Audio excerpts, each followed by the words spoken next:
Out of all the places I've been to today, this is probably my favorite spot. It's breathtaking, it's beautiful, and I don't know, I just don't have words for it, but this is definitely my favorite spot out of every place we've been to today.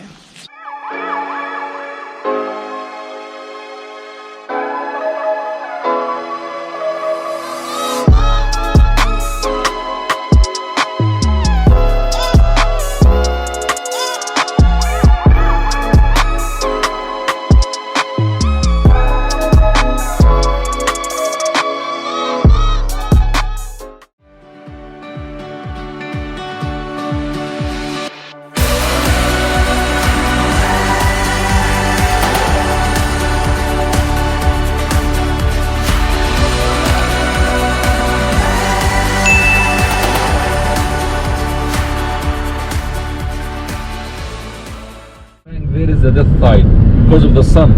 Sun rising on the east, sun sets on the west. Lights here, darkness there. Life here, death should be over there. This is why you will never ever going to find a tomb on the east bank on this side of the river. And there is no religious temple. Alright, hey you guys, so we are currently here in Luxor, and as you can see behind me we have the statues of Memnon. I got to do a little bit more research on it. The tour guide told me a lot of history. There's tons of history in Egypt altogether, but there's a lot of history here in Luxor. It was actually once the capital of Egypt before Cairo was. But yeah, these statues are currently here. They're super huge. They're trying to work in the process of rebuilding them because the earthquake that came and kind of messed up the structure of it. And it was also a tomb that was behind it that the earthquake kind of destroyed, so they're in the process of rebuilding that. But yeah, this is part one of our tour for here in Luxor. Alright, so let me just rewind for you guys just a little bit. We had took a sleeping cabin train from Cairo, Egypt over to Luxor, which is about 12 hours approximately.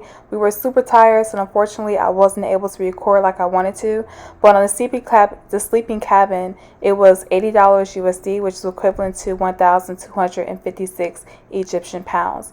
With this, you also get breakfast as well as a dinner, and drinks you have to pay additional for. But as you guys will see here, this is what we received as far as the meal goes on our train ride over to Luxor.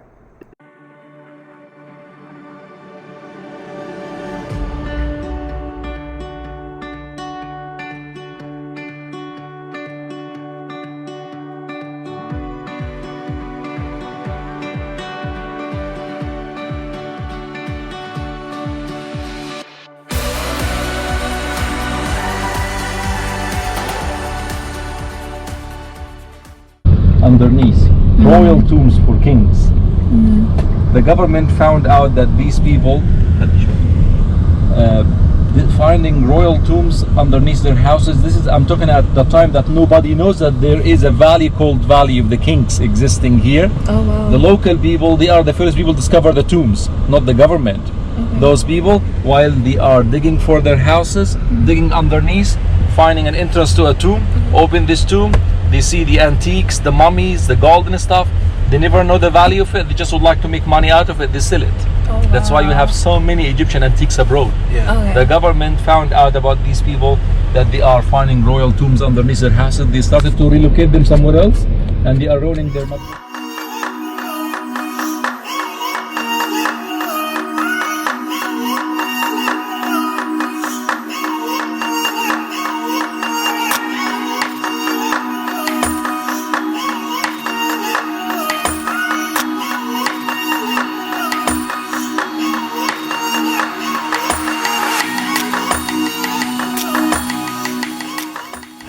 Visiting the mortuary temple of Queen HATSHEPSUT, the first female pharaoh in Egypt. You get to see how this woman convinced everyone that she is a man, because it wasn't allowed for a woman to run the country. I'm talking about 1470 BC. So she built this temple as a mortuary temple for her, but mainly to record on the walls of this temple how she turned to be a man. She's the son of the god on earth. Yeah. Okay. Everything like this, receiving all these offerings, slaughtered cow, birds, perfume jars, vegetables and fruits, flowers, all these offered by Hatshepsut should be here, but her image erased by her stepson. Even the hieroglyphic writings talking about Hatshepsut nicely has been taken off. Why the other writings are still? Because the other writings talking about the God, and he believes in the same God. Oh, I love that. That's awesome. Look at this. Oh, that's nice. Thank you. All right, here you guys. So I am here. What's your name again? Ahmed. So he's the tour guide that we're using to tour through Luxor. If you ever come here, definitely check out with him. How could they get in contact with you? Luxor4you.com. Yeah, there we go. Yeah. He's awesome. It's been amazing so far. Thank you.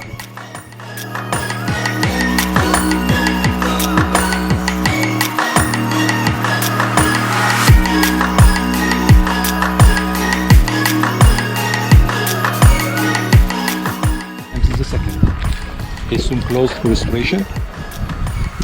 And next door, where the guard over there, that is the tomb of Tutankhamun, the young king, and the only tomb found intact and complete here in the Valley of the Kings. I have a question. Yeah.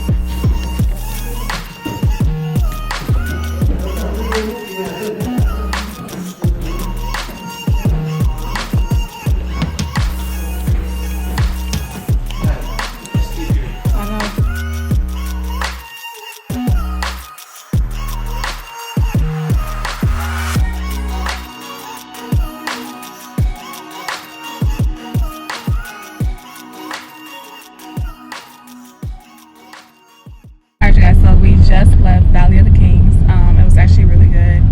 I had a good time with it. But I forgot to tell you guys, I'm here with Derrick, my friend. Say hi. No, he's on the camera now. But anyways, like, yo, he's been helping me out tremendously through Egypt. He has other Egypt content on his YouTube channel and also Instagram and TikTok. I'll put his name in for all of that, but definitely check out his videos. But how did you feel about Valley of the Kings? First of all, thank you for having me on your platform. I'm a huge fan. Of course. Valley of the Kings was an eye-opener. I encourage everyone to come to Egypt and to know the history of ancient Egypt. Yeah. And work with our friends here, Will, in Egypt. Yes, oh yeah. Let me get that for you. There we go. Right here, fully sponsored. Okay. I will.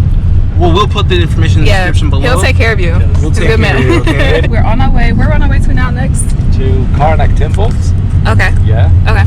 And maybe you have a break for lunch. Okay. A little one. Yeah. All right. So yeah, I'll see you in a bit. Bye. The best example for this. KARNAK, the biggest, the largest, the hugest temple in Egypt. I'm talking about 62 acres. KARNAK temples, 62 acres. The largest religious building built by human being on earth. No machines involved in building it. Wow. Okay, 62 acres. Not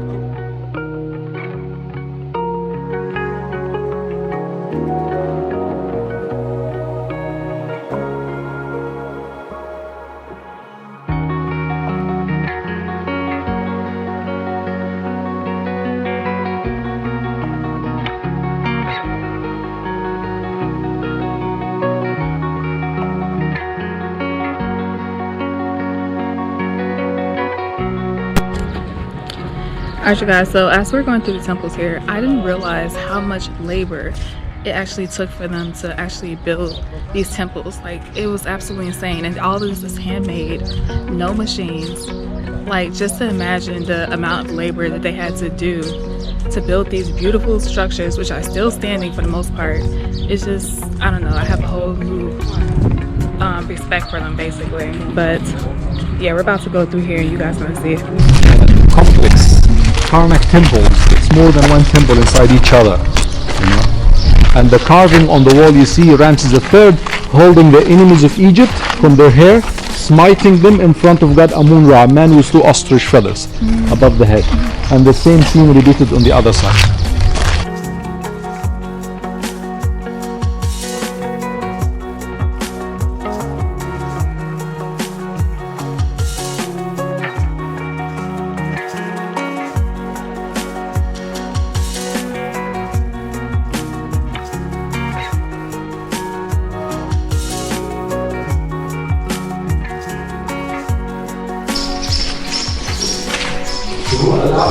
here only the king and the high priest. Their walls as stone altar in the middle, carrying the sacred boat of God Amun-Ra, boat with two ram's heads, carrying the golden statue of the god, and the king would come to do the prayers and make the offerings. And this is what you can see carved on the wall here. So we can see Ramses III, King Ramses III, standing and holding burning incense and offering the flowers to the sacred boat of God Amun-Ra.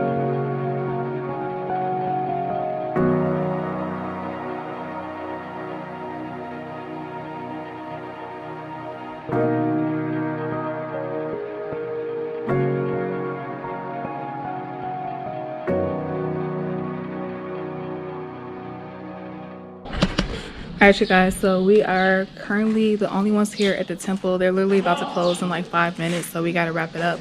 But out of all the places I've been to today, this is probably my favorite spot. It's breathtaking and it's beautiful, and I don't know, I just don't have words for it, but this is definitely my favorite spot out of every place we've been to today. Yeah.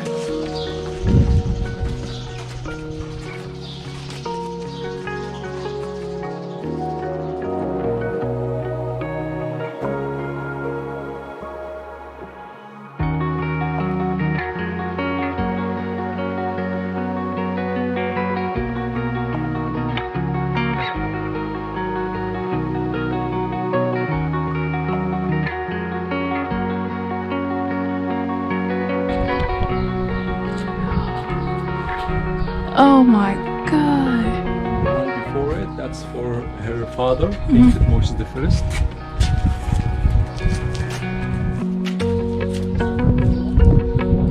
Most holy and sacred room in the temple, the Holy of Holies, where used to be the sacred boat of God Amun-Ra with the golden statue of God Amun-Ra and the king and the high priest coming daily to do offerings and prayers to the statue of God Amun-Ra.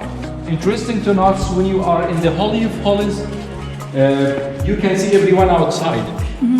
You can see local people, you can see high class, but no one can see you from inside. Alright, so we're coming towards the end of the temple. We only been to about like 10%. This place is huge. We definitely need at least a good 2 or 3 days here in Luxor. But based off the temple, one thing that I've learned is that the area that we were just in is like the highest, so they base where you can sit based off of your class, if that makes sense. So I know that's a fun fact that I've learned. It's tons of history. I wish I could tell you guys everything, but definitely gotta come here and check this spot out. Alright, just when y'all thought we were done, we're not done. We still got a whole nother Felucca boat ride that we still have to do, so we're actually on our way there now. That's gonna be the last thing we do today. That's we legit had a relaxing. full day. It's not? That is relaxing. Oh, it is relaxing, yeah, so that's relaxing. And that's gonna be good because we had an adventurous day.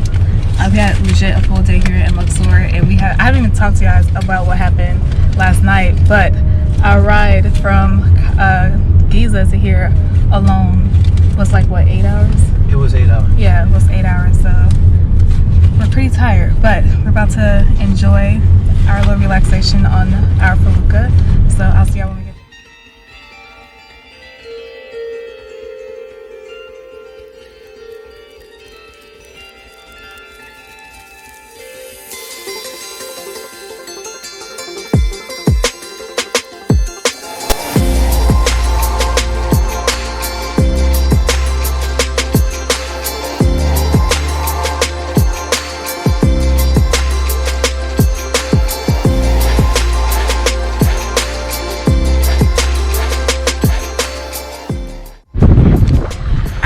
So as you can see, we are currently here on the Nile, on our Felucca. It's absolutely beautiful. But here's Derrick. Also, I want to say again, I appreciate his help during Egypt. Like I said, he has tons of videos here. Also, you've been here for like almost a month, right? Yeah. It's been a month, yo, and he has some funny stories and stuff on his videos. Definitely go check that out. But I thank you guys for tuning in and watching. And I'm gonna finish looking at this view, drinking my tea. But like I always say, comment, like, share, subscribe, all those different things, and hit that notification button. Yeah, that too. And I'll see y'all on my next trip in Egypt. So yeah, I'll see y'all later. Bye.